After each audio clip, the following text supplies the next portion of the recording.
Well, everybody knows that AI is super, super valuable because without it, where would we get those little baby videos of the Pope or Joe Rogan interviewing Elon Musk? The baby videos are cool, right? And we know that you can use it to write a column. I'm pretty sure Kurt Schlichter over on Town Hall basically uses ChatGPT with the same headline every other week. He's my friend. I can make fun of him if I want to. But did you know that AI is actually the next frontier in our national security conversation? If you didn't, you need to, because our adversaries around the world are already ahead of the game.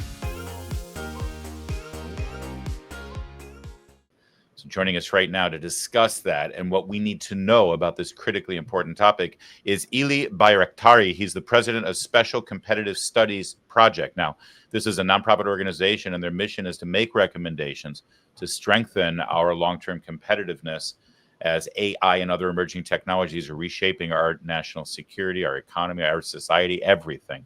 And most importantly, in the DC area, Washington, DC, on June 2nd through June 4th, they are hosting the AI Plus Expo. It's the biggest expo of its kind, and everyone and everything in this realm are going to be right here in the nation's capital on this critically important issue. So we want to talk about the expo, we talk about the topics and all of these things that affect our country.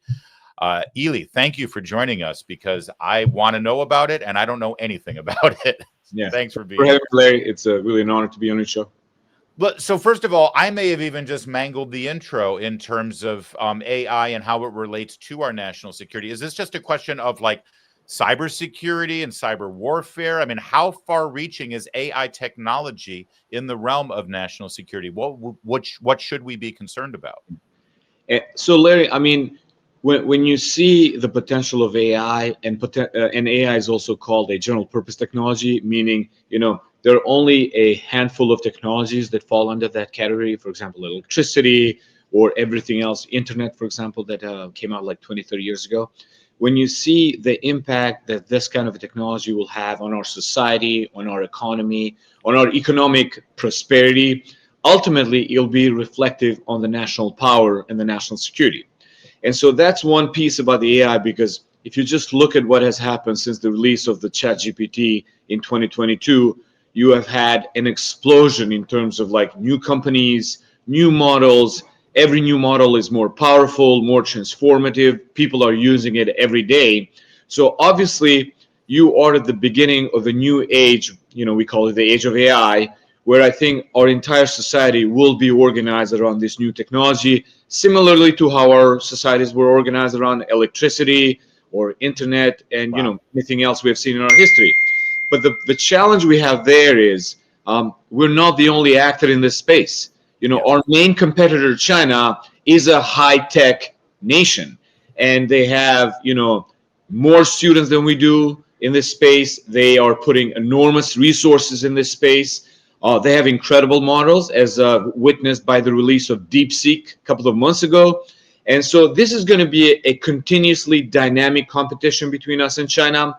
And obviously, to your point, what's at stake here? Whoever wins this competition will probably set the foundation for the rest of the century of how our economies and our societies will be organized. Obviously, we don't want to live in a world in which China dominates this technology, because then you'll see the rest of the world adopting the technology built by the Chinese companies. Yeah. So that's what's at stake here, Larry. I believe, and I think our organization, SCSP, believes that this decade will really set the foundation for how the rest of the century will unfold. And I believe personally, as an immigrant, that these will be, and this should be, American values, American companies dominating this space. Elie, when you say that, when you talk about domination of this space and that China is making huge investments to dominate this space, what does that look like exactly? How do you know when someone has dominated this space? Yeah, I mean, no, Larry, this is a really good question. But a lot of people were focused in January when a Chinese company released DeepSeek model, right? Yeah. And people call it, oh, this is a new like Sputnik moment. China has a cheaper, better model than all our companies. But from us, that we have followed this space for many, many years, this is one more episode in another technology that China was trying to get ahead. If you look back in 2017 and 18, we lost the 5G competition. we were not organized for the next generation of telecom infrastructure. China doubled down on Huawei, and they deployed it globally. They subsidized it, and then we just suddenly woke up. And when you look at the 5G global infrastructure today, which means how are people communicating, most of the world looks red. Apart from us, Australia, the Brits, most of the world uses 5G Chinese infrastructure. And I don't think that's good. I don't think it's good for us. I don't think it's good for our allies and partners. And so that was the first probably eye-opening episode in which Chinese really rushed, deployed, and sort of like got ahead in this. Ever since 2017 and 18 later, we have had these episodes time and again. You had a hypersonic launch that caught our military by surprise. They crushed our solar panel companies. We had incredible companies, but they just went in, subsidized the domestic producers, and then they crushed American companies. Yeah. You have the DeepSeek moment with AI. You have 5G, as I mentioned. So they are in this competition. They have a strategy. They're focused. They know that these technologies will set the foundation for the future, and they're doubling down and they're deploying them. So when you ask me, like, what does it mean? It means that by the end of this decade, we can easily wake up and everything you do in your digital life, which is primarily what we do every day now, is built, used, circulated, transmitted through Beijing. And I don't think we want to live in that world in which everything we do, our data, our privacy, is by somehow monitored through, Chinese Communist Party. Now, Elie, since you've sort of framed the conversation in a they-we situation, they are a communist government. They have a centralized economy where if their companies start to do something, it's because they've got a direct relationship with, if not complete control, by the central government and the military, for that matter. We don't operate that way over on our side of the equation. We've got separate companies in a free market society who are competing in their own right. Is that the right model for us? Do we need to have the government actually be the main player in this? I mean, how do we compete considering the different economic and manufacturing and R&D type paradigms our two nations have? Yeah. So, Larry, to your point, I think good question. I think we will never be China, and nor we should be, right? We don't want to be. Yeah, exactly. We have a very vibrant private sector. Thankfully, our models and our competitors are still leading the AI space. But what we have argued, because we are in Washington for many, many years now, is that we need to be organized for this competition. For many, many years, we just let the competition with China viewed only from like economic perspective. And we have argued that this is not just about which company is better in 5G or AI or solar panels or quantum, because ultimately, whichever nation or country sets the foundation and rules of the road, most of the world will follow and use those technologies. So we have argued that our government has to step in. We have to find a better public-private model. And I think, to your intro, that's the purpose of our expo. Why we're bringing more than 160 exhibitors in Washington, D.C. at the Convention Center this June 2nd through 4th is so we can foster and nurture that public-private partnership, because that's how America wins. We win through better public-private model where our private sector companies are working hand in hand with government to really stay ahead in this technology competition.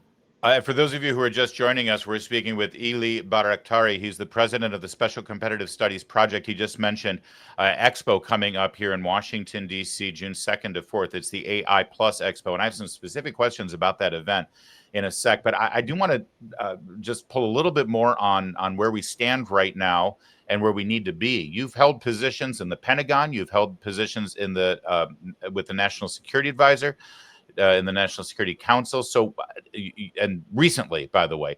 So you have a good understanding of what conversations are happening in this arena. What's keeping those guys up at night? What are they watching right now overseas from our adversaries that they're already feeling like we need to do better? Yeah. I mean, Larry, that's a good point, because I think when going back to my opening line, AI is going to be a transformative technology.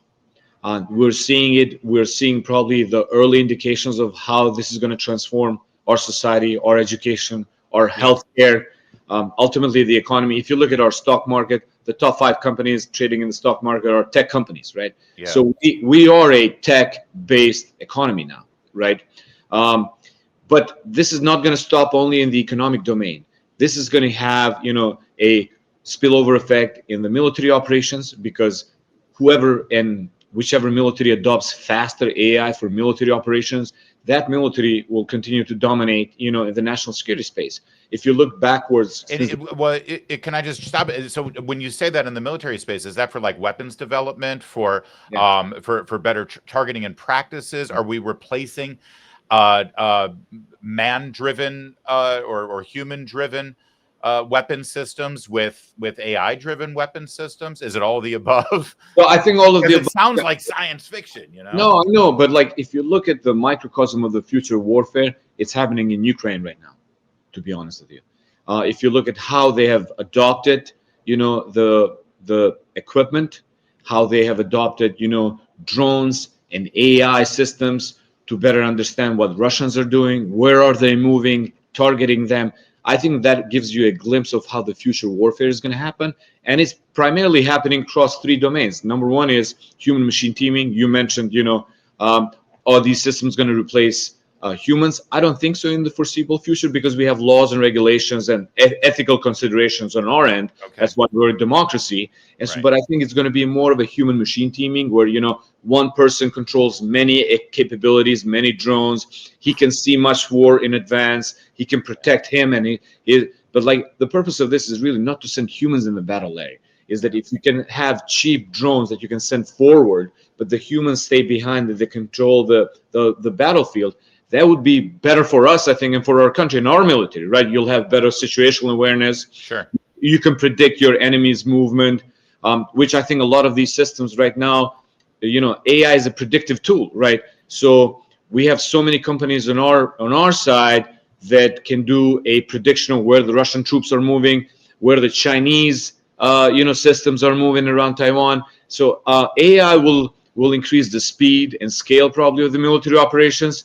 And I think those will be the implications of us, trying to understand these systems early on, knowing how to employ them, knowing what the adversary is doing with them, obviously, so you can counter your adversarial, capabilities. But these things are going to fundamentally change the battlefield. Same as the tanks changed, radios, airplanes, and everything else we have seen since the end of the World War II.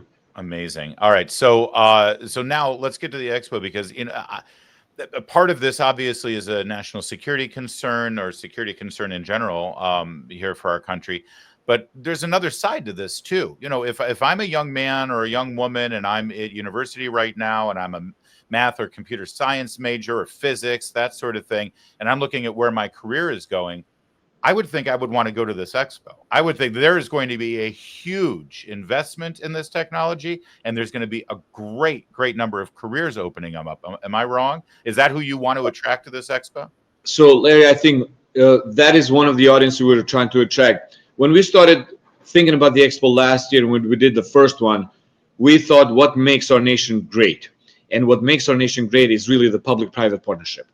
But the challenge you have is that you have the West Coast and East Coast, in which, these are the technological hubs centered around Silicon Valley and Boston. Technology doesn't reside in Washington. In Washington, you only have federal government. So what we wanted to do is we wanted to bring technology companies to Washington, because if Washington is about to write policies, that drive our nation into the future, you need some kind of a dynamic there that we understand what's going on in the private sector. So that's how we did the first expo last year. We were surprised by the reception. We had more than 10,000 people. We had more than 150 exhibitors. 50% of those exhibitors were private sector companies across the entire technology stack, not just AI. We had quantum, we had fusion energy, we had biotech companies. Less than 30% were government agencies, people that showed up, that they wanted to engage with private sector. They wanted to hire people on the spot for the jobs of the future. And then the rest were academic institutions and allies and partners. Yeah. So we really created a community of what I believe is going to determine the future of our country, which is, if this technology is really now the foundation of how everything is going to build forward, the jobs of the future, then I think the expo is the place to be, because we have more than 300 speakers, 35 events. You can build your own programming. You can build your own like path in our expo. If you're a quantum person, you can enjoy all the conversation around quantum, and you might end up looking for a job and maybe find a good company that hires on the quantum side. And so it's an incredible event at the convention center, which is the biggest venue, as you know, Larry, in DC. Yeah. We're really excited about this year's because it's bigger, it's 3 days, and we have a lot of things going on there. So what? And I am not a math major, nor computer science, or actually, my son is right now at university, but I am not. What is the public's role? Just a regular schmo like me, I now have broken down that initial barrier, and I can use the consumer-based ChatGPT or Grok AI product. So I have a very rudimentary understanding of the power there and what's involved. What is our role now in shaping this conversation? Yeah. I mean, look, as I said at the beginning, if this is that once in a generation technology, then this needs to be taught in schools early on. People need to know the risks and benefits of AI, because otherwise, this is just not another technology that you have an extra app on your phone. Yeah. Our educational system will be built or rebuilt around this technology. Our healthcare will be built around this technology, and ultimately our economy and national security. Because look, the favorite story I have, Larry, is at the beginning of the last century, we had candle lighters in the streets of New York. People that would go every night and turn on the candles so the streets will be light. Once the electricity was invented, that profession went away within 5 years, and the union went away within 7 years. Yeah. That is the phase we are right now with AI. Many jobs will be lost, but we need to be mindful and be careful that we need to retrain and reskill our labor for the future. Yeah, I that's don't a have great. to tell you this, but China is doing this. I'm not that old, but my grandparents would talk about getting deliveries of blocks of ice for their ice box before refrigerators, and that's not that long ago. It's a great example, and I appreciate that. Elie, what do you, even though we're sort of talking about opportunities here and what's good and some of the concerns and some of the adversarial aspects of this, what are you pumped about right now with regard to AI, especially the expo coming up June 2nd and 4th, the AI Plus Expo? What are you excited about that's going to happen at the expo, and what the takeaways are going to be? I mean, at the expo, we have a lot of so we have built the programming that there's a little bit about everything, not just like sitting and listening to this incredible conversation. We have a bookstore, which I love books, Larry, and so you have physically books there. Wait, who needs a book? Just have AI read the book for you. Then you don't have to read a book. I'm old school, but so we built a bookstore where you can enjoy a conversation with one of the authors that published books in this space in the last 12 months. We have a drone area where our military services will compete for 3 days in flying these first-person view drones. Ooh. And who's going to win there. So it's an area with obstacles, and they will fly drones, and at the end of the third day we will announce the winner, which service. As you know, our services are very competitive between Navy, Army, and the Air Force. We're a Navy family. In fact, I live in Annapolis, so I'm very but I got to give the Air Force or Space Force the edge on this one. So we'll see. I'll let you know after 3 days who's going to win this. We also build a hackers area where we have 300 hackers for 3 days trying to build AI applications to help our science community, our national security community. And so for 3 days, incredible. This is our third hackathon, Larry, but you see these people in 5 hours building amazing AI applications. And now they have 3 days. At the end of the 3 day, they'll get a prize reward, whoever wins. But I'm also excited about that. We have a demo stage where companies, government agencies will hit the stage and do demos of the AI application or quantum application, and you can see firsthand how that looks like. We have a talent and marketplace, which, to your earlier point, we will have conversations about the future of work.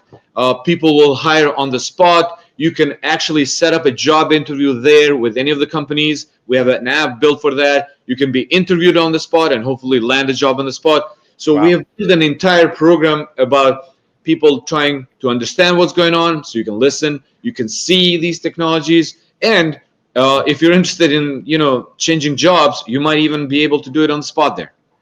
Man, I actually might fly my kid in from college. He's on the West Coast right now, but just for this experience, because I think you'll love it. For him. Yeah. Excellent. Well, listen, any last thoughts here as I guess, obviously, students, people who are in technology, maybe developers out there, or people who are in the DC area, a huge part of our audience are in the DC area and they're sort of in this realm or policy making. How do they get to the expo? Is it open to anyone, by the way? And what are the details? It's a free event, Larry. You go to our website, expo.scsp.ai. You just register, and then you build your own adventure when you get there. It's a 3-day event. I look, last year we had a blast, Larry. It was our first expo. I think I have made 45,000 steps by just walking around from the excitement and just looking at. I mean, every stage was packed with people. And just a side note, last year we had a tiny central stage focusing on the future of work and talent. But the interest about the future of work and AI was so huge that this year we're building an entire corner just for this. And I told you, people can schedule job interviews, they can land jobs there, because we just saw how much of an interest that topic was last year. This sounds like something that Tony Stark would be attending. So people should get their butts over there. It's the AI Plus Expo. You just got all the details. June 2nd through 4th in your nation's capital. Ylli Bajraktari, thank you so much for educating us and moving the ball a little bit on this exciting topic, but also a very serious topic when it comes to our future, our kids' future, and our national security. So good luck with the expo, and thanks for sharing with us today. Thank you for having me, Larry. You bet.